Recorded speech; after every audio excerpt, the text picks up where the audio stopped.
പ്രിയ സുഹൃത്തുക്കളെ, ഇന്ന് ലോക സമൂഹത്തിന് യഥാർത്ഥ വെല്ലുവിളി അപകടകാരി ആരാണ്? നിരീശ്വരവാദത്തിൻ്റെ സാന്നിധ്യമോ അല്ലെങ്കിൽ ദൈവത്തിൽ വിശ്വസിക്കുന്നു എന്ന് പറയുന്ന ദൈവവിശ്വാസിയോ?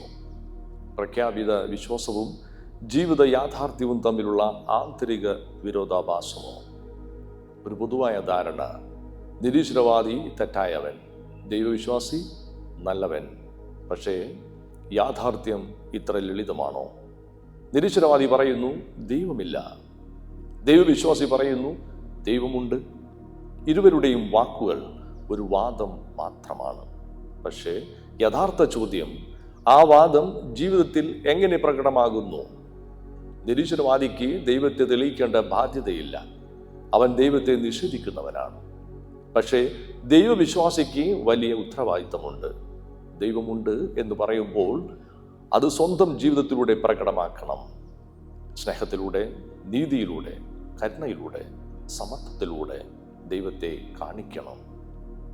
നമ്മുടെ ആത്മീയ വിരോധാഭാസത്തെ ഒരു ഉപമയിലൂടെ യേശു എടുത്തു കാണിക്കുന്നു. മത്തായിയുടെ സുവിശേഷം അധ്യായം 21, 28 മുതൽ വാക്യങ്ങൾ. 2 പുത്രന്മാരുടെ ഉപമയിൽ പിതാവ് ഒന്നാമനോട് മുന്തിരിത്തോട്ടത്തിൽ ജോലി ചെയ്യാൻ പറയുന്നു. അവൻ പറഞ്ഞു, ഞാൻ പോകാമെന്ന്, പക്ഷെ പോകുന്നില്ല. രണ്ടാമൻ ആദ്യം ഇല്ല എന്ന് പറയുന്നു, എന്നാൽ പിന്നീട് പോയി ജോലി ചെയ്യുന്നു. സ്നേഹമുള്ളവരെ, ഈ ഉപമയുടെ നൈതിക ചോദ്യം ഇതാണ്: വാക്കുകളിൽ സമ്മതം പറഞ്ഞവനോ അല്ലെങ്കിൽ പ്രവൃത്തിയിലൂടെ മാനവികത ജീവിച്ചവനോ ആരാണ്? ഇന്നത്തെ ലോകത്തിൻ്റെ വലിയ പ്രതിസന്ധി നിരീശ്വരവാദത്തിൻ്റെ വളർച്ചയല്ല, ദൈവവിശ്വാസികളുടെ ജീവിതത്തിൽ ദൈവം കാണാത്തതാണ്. എൻ്റെ മതത്തിലെ ദൈവം, എൻ്റെ ജാതിയിലെ ദൈവം, എൻ്റെ ഗ്രൂപ്പിൻ്റെ ദൈവം എന്ന പരിധികളിൽ ദൈവത്തെ പൂട്ടുമ്പോൾ വിശ്വാസം ആത്മീയ അനുഭവമല്ലാതാകുന്നു. അത് ഒരു ഐഡന്റിറ്റി രാഷ്ട്രീയമായി മാറുന്നു.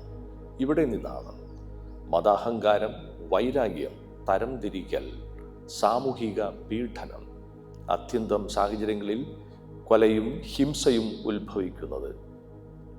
ദൈവത്തിൻ്റെ പേരിൽ മനുഷ്യനെ നിഷേധിക്കുമ്പോൾ വിശ്വാസം ആത്മീയതയല്ല, അത് അഹങ്കാരമാകുന്നു. അതിനാൽ ഇതാണ് നമ്മുടെ ചോദ്യം: ദൈവത്തെ നിഷേധിക്കുന്നവനാണോ അപകടകാരി, അല്ലെങ്കിൽ ദൈവത്തിൻ്റെ പേരിൽ മനുഷ്യനെ നിഷേധിക്കുന്നവനാണോ? നമുക്ക്